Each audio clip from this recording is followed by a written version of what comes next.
Okay. Um,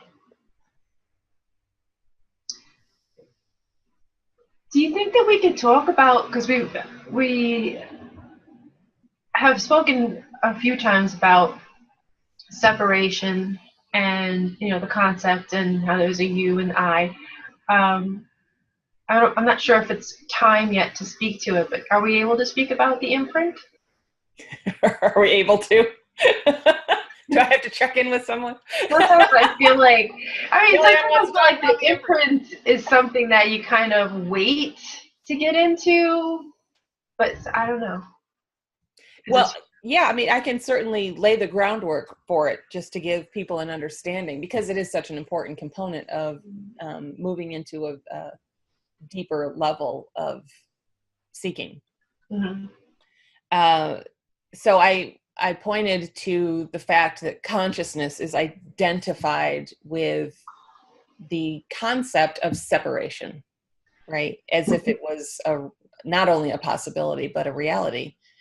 And consciousness actually had an experience.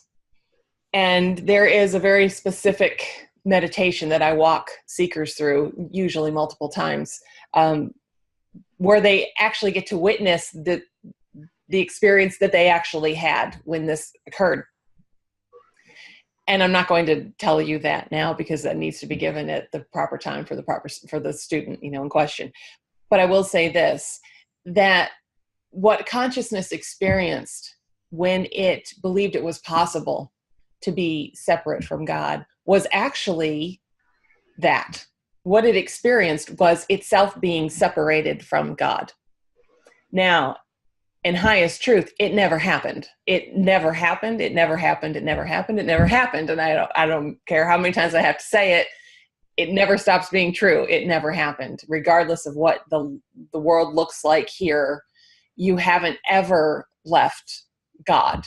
You are part and parcel of the eternal, and you cannot be separate from that, regardless of what it looks like here, right? Or how alone you may feel in the world, or how cut off you may feel from God or your source, or however angry you may be, or sad, or whatever it is. Okay, it doesn't negate the truth that the state of consciousness that you're currently trapped in is not real. It's not real. Okay, so I have to just kind of say that. So when consciousness went through this process, we call it the fall, right? The fall from grace. You understand, anyone who's ever kind of read a Bible or heard the Bible would know that statement, the fall from grace, which is referring to the fallen consciousness of humanity that was existing in a non-polarized state prior to this occurring across the planet. That's a whole other story. Anyway, when consciousness experienced that, it set up certain things in this reality. It actually set up the reality that we experience right now, or seem to experience. And what it did was simultaneously it created, because all of a sudden consciousness now identified itself with a singular I, right?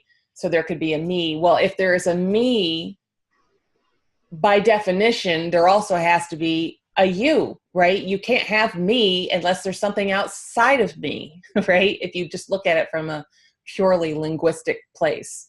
So in order for consciousness to say me, now it's immediately created the outpicturing of a reality where there's me and you, right? And us and them, and every other pair of opposites, because they all came into being simultaneously. So when this thing happened that didn't really happen, paradox, right? When this thing happened that really didn't happen, what happened was manifest reality in its densification that we experience it at came into being, because it wasn't like that prior.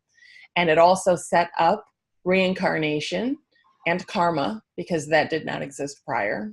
And it also created a very, very specific pattern and course of patterns of states of mind that consciousness that experienced in that initial witnessing where it believed it was separate from God. And those states of mind came in a very specific order. That order is what we term the primal imprint. It was imprinted on consciousness, right? And you later understand why we use the word primal to it, because at a certain point it makes perfect sense. But that initial imprinting on consciousness that then enslaved it here is that thing that we in our line of work term the primal imprint. The primal imprint is a story. It's a story that you walk through in witnessing states of consciousness. And it's a story that gets played out every day all over the planet by everyone on the planet, with the very few exceptions at this point. Because in order to not be walking that out, it means you are not identified with separation anymore. And that's not a mental thing, that's an experiential thing. So that is, in the broadest way I can do it, that is what the primal imprint is. It is the story of a fallen humanity when viewed from states of mind. Okay. And those states of mind came in a certain order, and they continue to play out cyclically over and over and over again in the same exact order every single time, because it is a program of consciousness. I use the analogy to a computer program all the time, because it's exactly what it is. It's a computer program of consciousness that has a very set coding. It always occurs the same way, and it's on a loop feed. So it just keeps circling around and around and around. And because of the way it's set up, just like in the movie The Matrix, like it's so subtle and so beautifully designed, so to speak, that you can't see into it, other than the few who start to get the inkling that something's not quite right.